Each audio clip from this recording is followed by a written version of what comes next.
How's it going, guys? JTJudgment here, and welcome to another squad builder here on Ultimate Team, guys. And as you can tell by the title, today I've got to show you possibly one of the best squad builders I will make throughout the whole of FIFA 14. We've got a full Legends team. I was astounded that I could actually pick up these players and make this team. As soon as I calculated how much it was going to cost, I instantly built this team. And, you know, I'm excited to show you guys what I've got. So let's get things started. And in goal, we've got Edwin van der Sar. Now, van der Sar, for me, is definitely close to the top of the list of the best keepers that I've used in this game, along with the likes of Casillas, Buffon, Neuer. Haven't used the Team of the Year version of Neuer yet, which is a keeper that I definitely want to try out. Maybe in a German squad. Let me know in the comment section down below if you would like to see a German squad builder by me. That would definitely be an interesting team. But Van der Sar, absolutely fantastic. I've got a player review on him, guys. If I've already uploaded it, check my channel out. You will see it there. Or if I haven't uploaded it, then stay tuned. That will be uploaded soon. Van der Sar, absolutely amazing keeper, definitely worth a pickup and should be your #1 choice for a Netherlands team without a shadow of a doubt. Moving over to the centre-backs of the team, guys, on the left-hand side, starting things off, we've got Sol Campbell.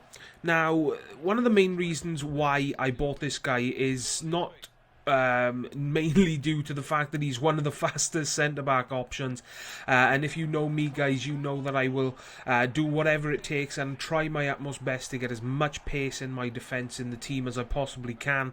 And I am so glad that I decided to pick up Sol Campbell, because not only does he bring pace to the game, he brings strength, he brings pretty much everything that you need a centre-back to have. He's got good work rates for a centre-back in low attacking and medium defensive. I would have preferred high defensive, obviously, as would anyone, but that low attacking work rate is very, very important, meaning that he never attacks, he always defends, and combining that pace and those amazing defensive qualities that he does bring to the game, he just makes one fantastic centre-back, and again, another player in the team that I definitely think is worth the coins. Another player that I think is worth the coins, we've got Fabio Cannavaro as our central centre-back.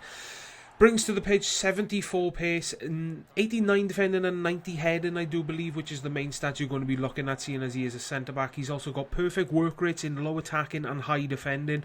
Now, one of the big things that I didn't realise about him until about 10 or 15 games into using the team is that I did not realise that the boy was 5'9". He is only 5'9" tall, but if you look at his in-game stats, he's also got 87 strength. Now, the reason why it took me so long to figure out he was so short is because I didn't realise he was that short, because he was shrugging people off the ball with ease. And it was a big surprise to find out that Cannavaro was so short yet so strong. And if you're making an Italian team, or if you can fit Cannavaro in the squad that you're building and you've got the coins to pick him up, definitely try him out. He is a fantastic centre-back and he will do the job perfectly for you. And he performed amazingly for me.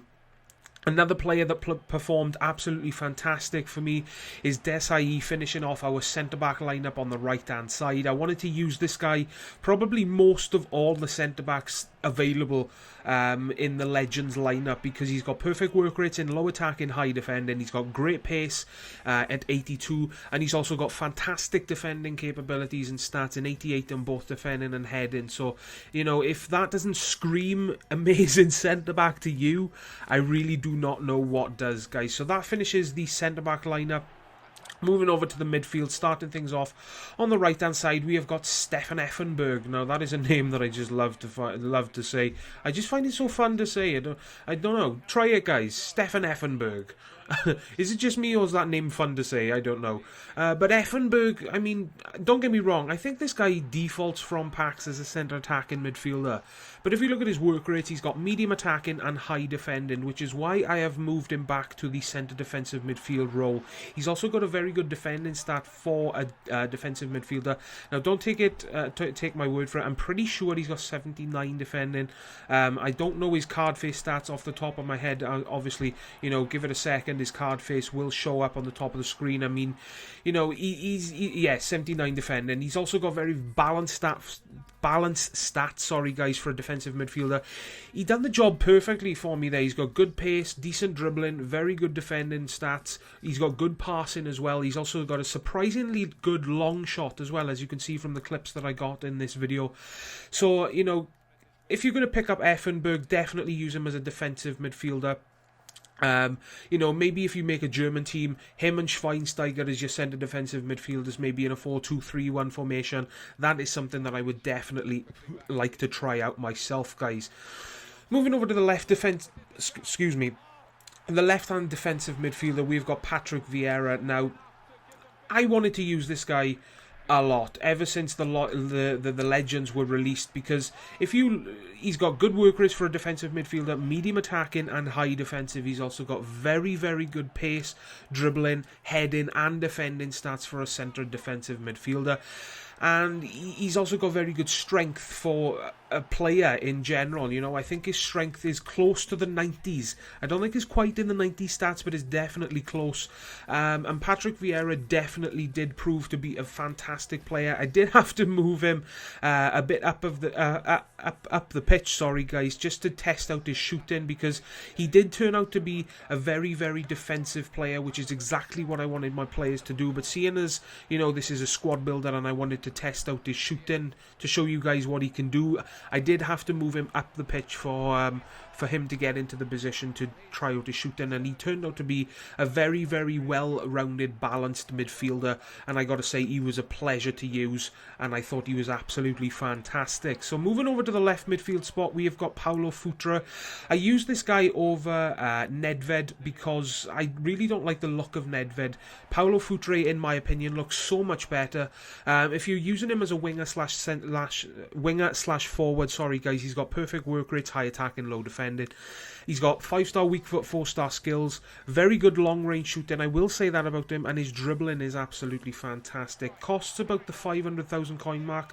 If I haven't said it already, I did pick these players up for a very, very, very good price, so I do stand to make a lot of coins when selling these players.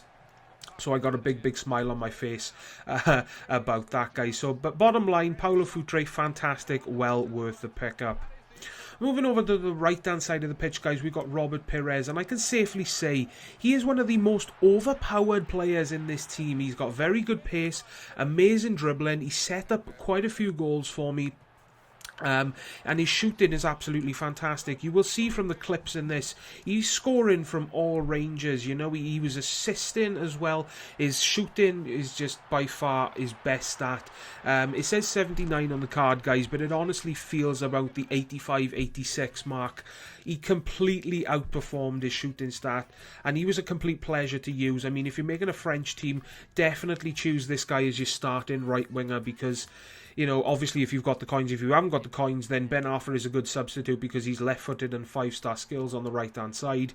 But Robert Pires is absolutely fantastic, guys, and if you do have the coins, then definitely worth the pickup, guys, in my opinion. Moving over to the last midfielder at the centre attacking midfield spot, we've got Andrei Shevchenko. Now, Shevchenko is originally, I do believe, a striker, but I did move him back to the centre attacking midfield role due to his high work rates. I thought, you know, as a striker, he wouldn't be in position a lot because of the high work rate, so I thought I'd try him down as a centre attacking midfielder, see how he did there. He did okay. I mean, he didn't exactly perform to the standards that I expected. I mean, going from what people say online, I was told that Shevchenko was the best striker in the game when it came to Legends. But he didn't really perform to what I thought he would, basically. So he's a bit of a waste of the coins, in my opinion. But, you know, it's up to you guys. If you want to try him out yourselves, then by all means try him out. Let me know in the comment section down below as well, guys, what you thought of him. I'm always interested in knowing and finding out what you guys think. So let's move on to the final part of the squad, guys. On the right-hand side, one of our strikers is Christian Vieri. Now, Again, one of the main reasons why I wanted to try this guy out is because people all over the internet have been saying that his card is absolutely fantastic. I mean, left-footed, he's got very, very good shooting, he's got good strength as well. Vieri has got very, very good strength. I think his strength stat is 89 or 90, something crazy. He's also got very good pace and dribbling for a striker, and also, you know, using him on the right-hand side to cut in on his left foot was a pleasure as well. So, you know, Christian Vieri, very good player, very, very good Italian striker if you're making an Italian team. Finally, guys, last player in the team, moving on to the left striker, we've got Henrik Larsson. Now, I'm not going to lie to you guys, the main reason I'm using this guy is because I wanted to see if he's as bad as everybody says. Pretty much every review and every comment I've seen about this guy, people are saying he's terrible, but the boy could not stop scoring for me. I do not understand where people got the idea that he was bad from. I think he scored like 30 goals off me for something. A lot of games that I played with this team I got disconnected from, so a lot of the goals didn't count, and a lot of the players in this team scored a lot more goals than what their records say. And Larsson is one of those players. He did score a hell of a lot more goals for me than it did say, or than it says on his record. And I got to say, he was a pleasure to use, and I got to say he's definitely worth the coins, guys. I had a pleasure using this team, and I got to say it was one of the best teams that I've used so far, and it's probably one of the best teams that I will own throughout the whole of Ultimate Team, guys. So that's my FIFA 14 full legend squad builder. I do hope you enjoyed this video, guys. If you did, I'd really appreciate you hit that like button. It really does help me out, guys. And also hit that subscribe button today if you haven't already. And as always, guys, take care, and I will see you all next time. Ta-ra, guys.